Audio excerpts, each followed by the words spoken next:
El Señor esté con ustedes. Y con tu espíritu. Lectura del Santo Evangelio según San Mateo. Gloria a ti, Señor.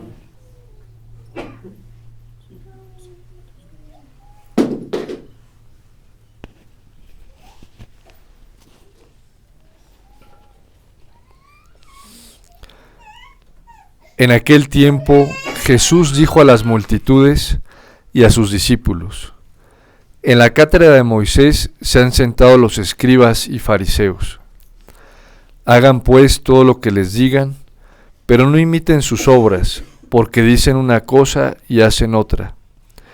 Hacen fardos muy pesados y difíciles de llevar, y los echan sobre las espaldas de los hombres, pero ellos ni con el dedo los quieren mover. Todo lo hacen para que los vea la gente. Ensanchan las filacterias y las franjas del manto. Les agrada ocupar los primeros lugares en los banquetes y los asientos de honor en las sinagogas. Les gusta que los saluden en las plazas y que la gente los llame maestros.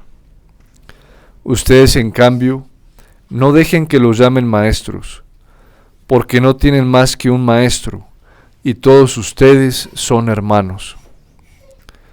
A ningún hombre sobre la tierra lo llamen Padre, porque el Padre de ustedes es solo el Padre Celestial. No se dejen llamar guías, porque el guía de ustedes es solamente Cristo.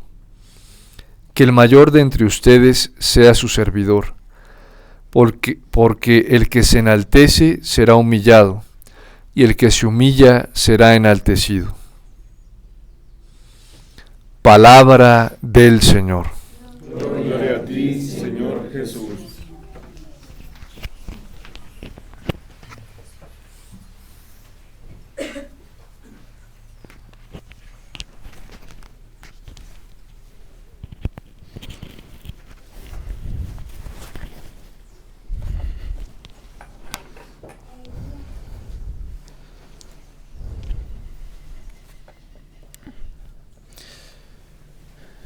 Durante estos días hemos venido escuchando a través del profeta Ezequiel una esperanza que está llenando de alegría el corazón del pueblo.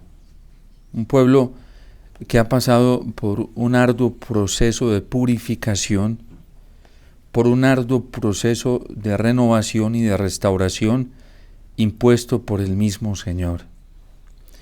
Con el mismo profeta Ezequiel escuchábamos cómo Dios estaba insatisfecho por el modo de gobernar de los reyes, por la idolatría del mismo pueblo que se había perdido, prostituido y paganizado, dejándose llevar por las costumbres paganas.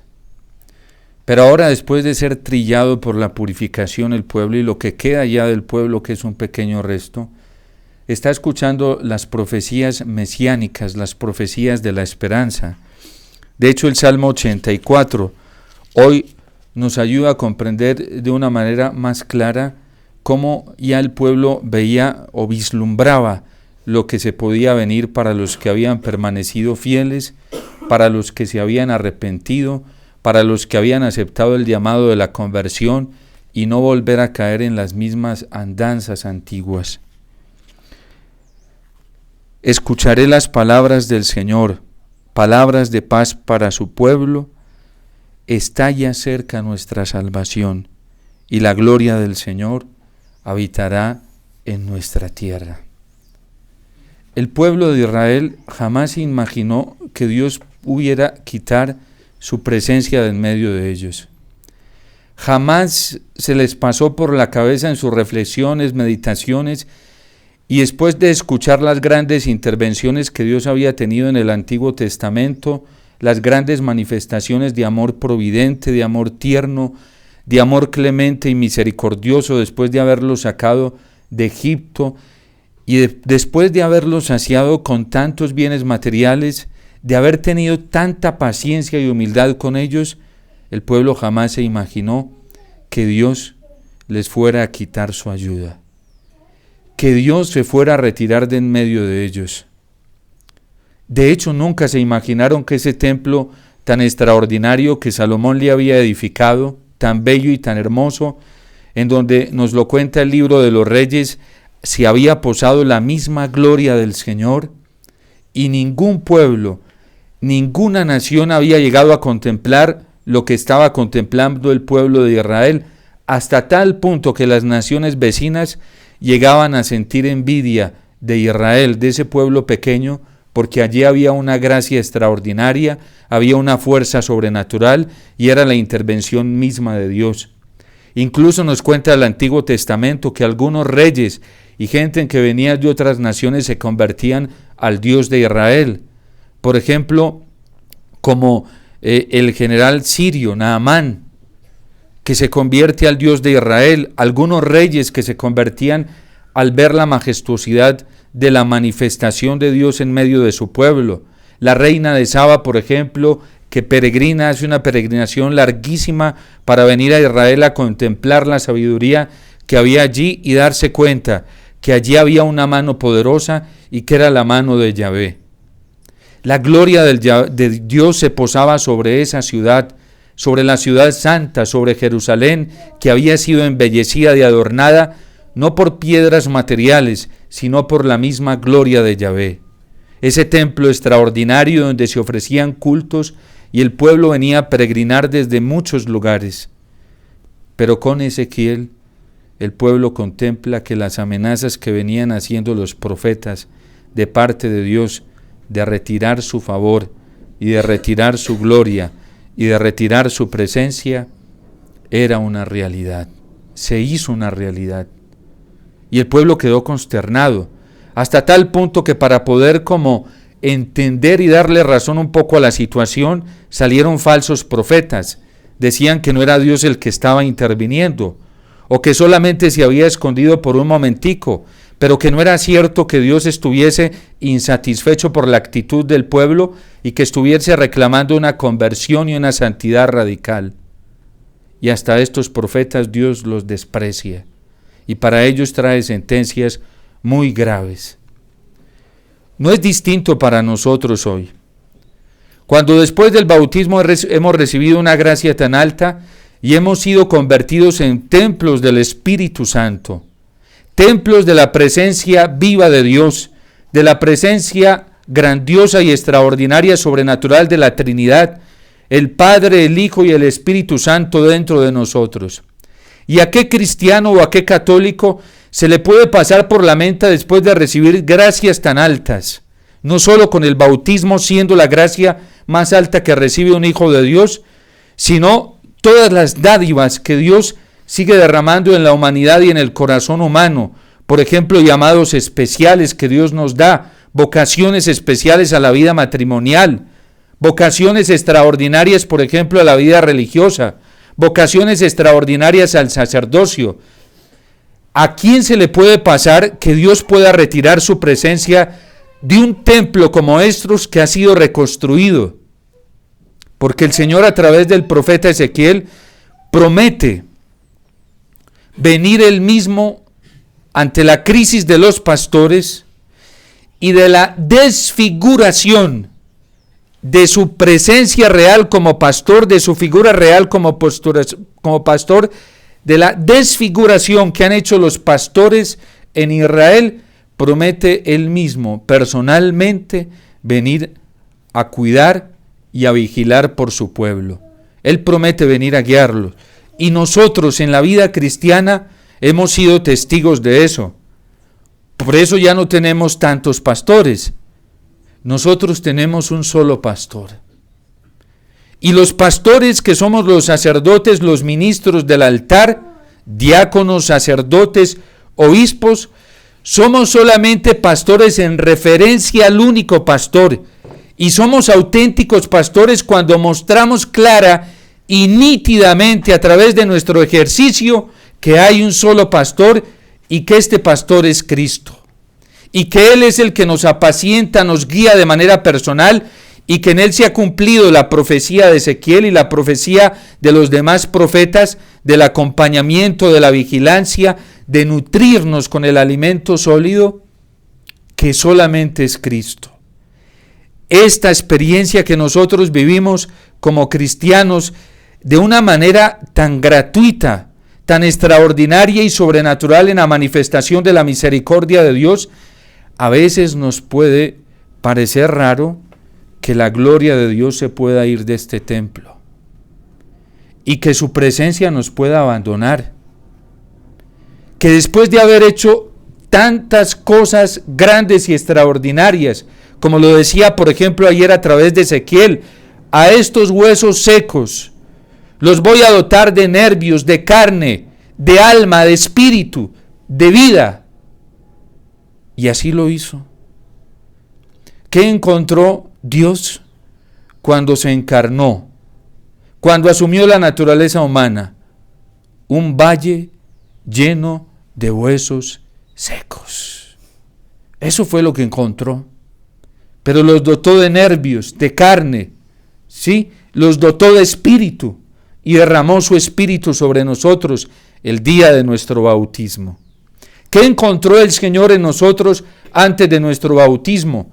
Unos huesos secos, sin vida, sin referencia alguna, sin ninguna cualificación extraordinaria, muertos, pero nos dotó de vida. Y hoy dice a través del profeta Ezequiel que va a instaurar su templo y que su nombre ya no va a volver a ser profanado, porque este templo que él se instauró, allí su nombre no volverá a ser profanado ni se volverán a prostituir. ¿Qué tuvo que hacer Dios? Venir a encarnarse y establecer un templo nuevo que en realidad es Cristo. Y participa de ese templo y de la gloria de ese templo quien permanezca en la gracia del bautismo. Porque sí es cierto, hermanos, que la gloria de Dios se puede ir del corazón, o se puede opacar en el corazón, o se puede destruir en el alma. Y hay algo que lo puede hacer. Para nosotros parece inconcebible y que no fuera real, pero para el Evangelio sí lo es, y para la misma Iglesia en lo que nos ha enseñado. El mismo San Pablo lo repite una y otra vez en sus cartas. El mayor enemigo que nosotros tenemos y puede opacar la gloria del Señor y prostituir nuestro corazón y nuestra alma es el pecado. Tanto que San Pablo lo llega a concebir en su terminología griega como una persona que llega a ocupar un espacio que no le es suyo. ¿Y quién toma esa decisión de quién es el que reina en ese templo? ¿Quién es el que habita en ese templo? Si el pecado como Señor o la gracia de Dios como el único Señor y restaurador de este templo. Esa decisión la toma cada uno de nosotros. Por eso tenemos libertad y por eso está lo que se llama el libre albedrío. La tentación se nos presenta como una propuesta. La vida de santidad y de permanencia en la gloria se nos presenta también como una propuesta todos los días. Nosotros decidimos a quién escogemos. Y hay tres formas de poner en crisis esa estabilidad de la gloria en el corazón humano. La primera, y ponerla en peligro. La primera es cuando optamos por nosotros mismos y no por la voluntad de Dios. La primera es cuando nosotros nos dejamos orientar por nuestras apetencias, por nuestros quereres, por nuestros criterios, y no la voluntad de Dios manifestada en la palabra de Cristo, en su evangelio. Cuando decidimos buscarnos a nosotros mismos y no al Señor. Cuando preferimos lo que a nosotros nos parece, aún en el ámbito espiritual, que es lo más grave, porque el diablo también se aprovecha de todo lo que haya. Donde haya materia para trabajar, allí trabaja él.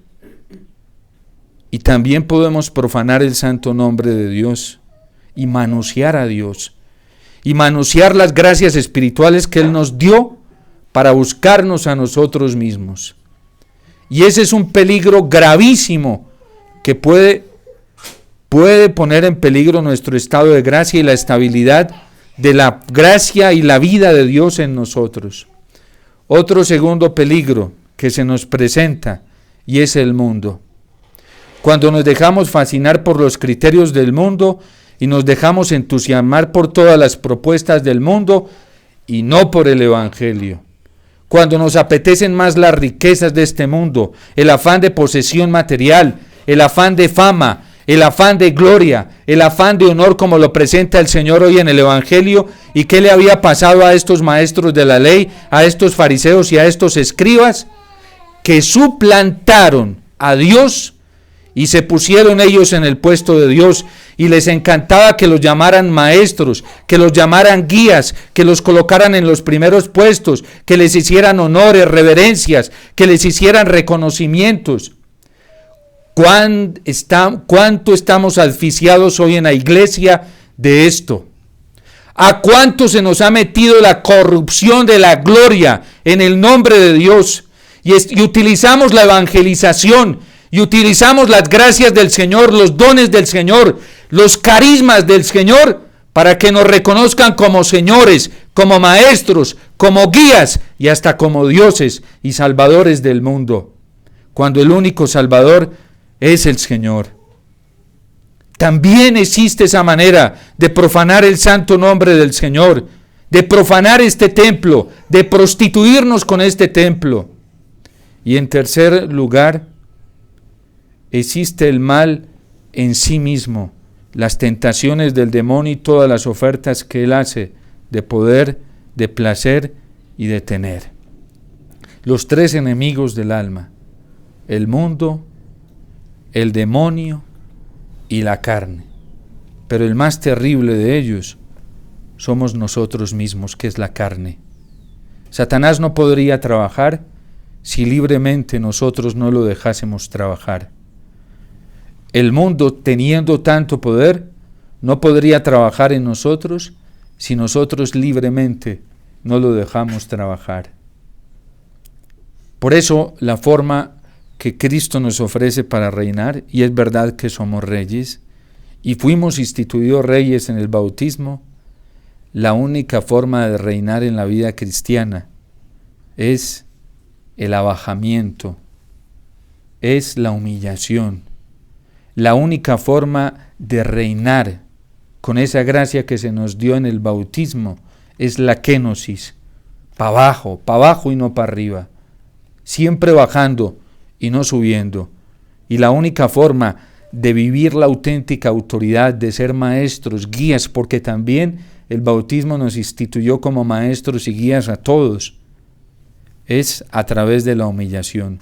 Hoy es más maestro quien más se sepa humillar.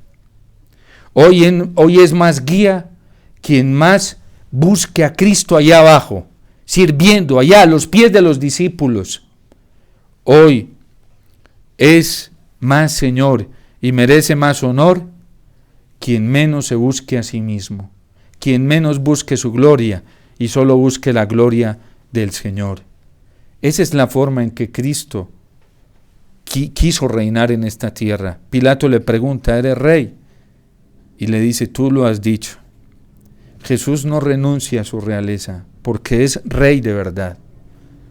De hecho, no le quitan la inscripción escrita en las tres lenguas de la época del mundo actual: latín, hebreo y griego.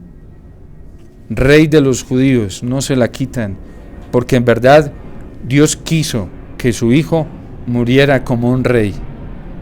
Pero también quiso mostrarnos que ese reinado cristiano se lleva y se ejecuta en la cruz.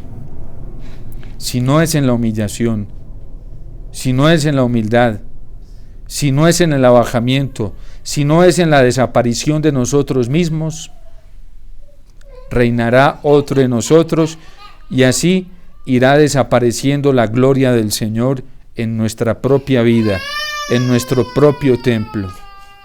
Por eso los cristianos lo entendieron muy bien en los primeros siglos, que la única forma de generar vida, de dar vida, era muriendo. La única forma de dar vida era desapareciendo. Hoy, cuando nos gusta ser tan protagónicos, cuando somos tan exhibicionistas, Y nos encanta todo este mundo de las redes sociales para el exhibicionismo, en nombre de Cristo, pero mentiras, que Cristo no termina apareciendo por ningún lado. Cristo no fue exhibicionista, y si quiso exhibir algo, fue la humildad misma del Padre. Mi Padre trabaja, y yo también trabajo, porque yo hago todo lo que veo hacer a mi Padre. Y cuando el Verbo se anonadó tanto, era porque había visto que el Padre ya se había anonadado demasiado. Y cuando el Verbo se humilló, era porque había visto que el Padre se había humillado demasiado.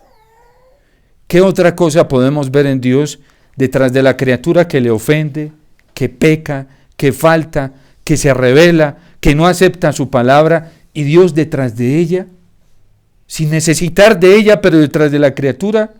¿Qué otra cosa podemos ver en Dios desde el Antiguo Testamento, detrás de la criatura, humillándose hasta el extremo, mendigando, sin necesitarlo?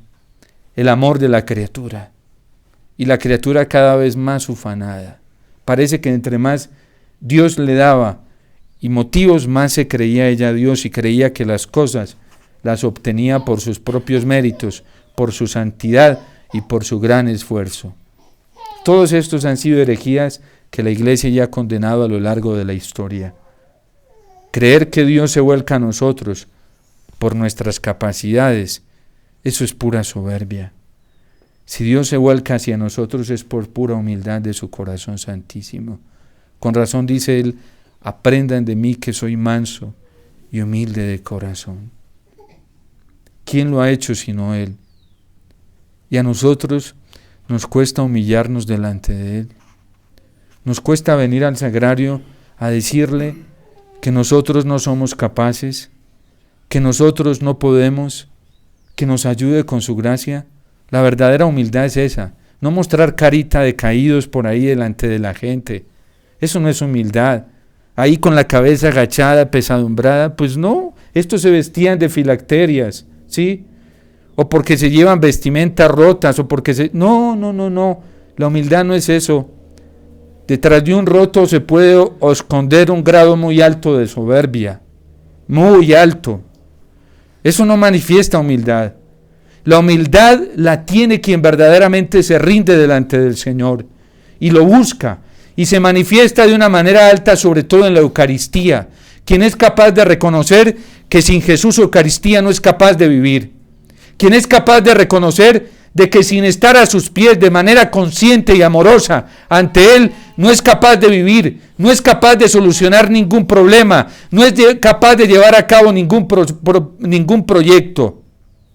Solo es humilde quien es capaz de rendirse delante de Jesús Eucaristía y decirle: sin ti no soy capaz de hacer nada. Lo demás es peligro de soberbia. Y por eso la manifestación más alta de la humildad, la más alta, y así lo reconoce la Iglesia, porque no ha habido una manifestación más alta de humildad de parte de Dios que en la Eucaristía. Y a quien quiera que se le pegue esa miel, pues tendrá que buscar mucho a Jesús en la Eucaristía. Tendrá que rendirse muchísimo delante de Jesús en la Eucaristía. Quien no lo haga es porque todavía está en niveles altísimos de soberbia, de presunción, porque todavía está muy atrapado por los criterios mundanos, egoístas, personales. No hay otra escuela más grande para la humildad y la humillación que la Eucaristía. No existe.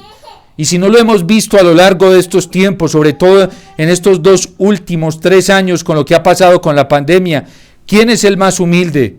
¿Y quién es el que más se ha humillado y se ha dejado ultrajar, manosear, maltratar, pisotear, profanar? Cristo Eucaristía. Y ya podía haber venido a hacer justicia si obrase desde nuestros criterios humanos, pero no lo ha hecho porque es humilde, porque el Señor se sigue humillando. ¿Y cuántas veces el Señor tirado en el piso a los mismos sacerdotes no nos importa? Porque ya nos hemos distanciado de ese grado de humildad. Y porque esa escuela de humildad no nos interesa, no nos importa. Hemos llegado a la indiferencia. Pero eso es porque el grado de soberbia que hoy hay en el corazón humano y en nosotros los cristianos es demasiado alto, demasiado grande. Y la escuela más grande de la humildad no la vamos a encontrar en otro lugar más que en la Eucaristía.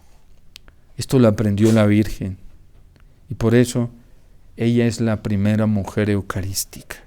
Es más, Dios la hizo altar, la hizo patena, la hizo cáliz, en donde Él mismo le gusta vivir su humillación, donde le gusta vivir su más grado alto, su nivel más alto de humildad.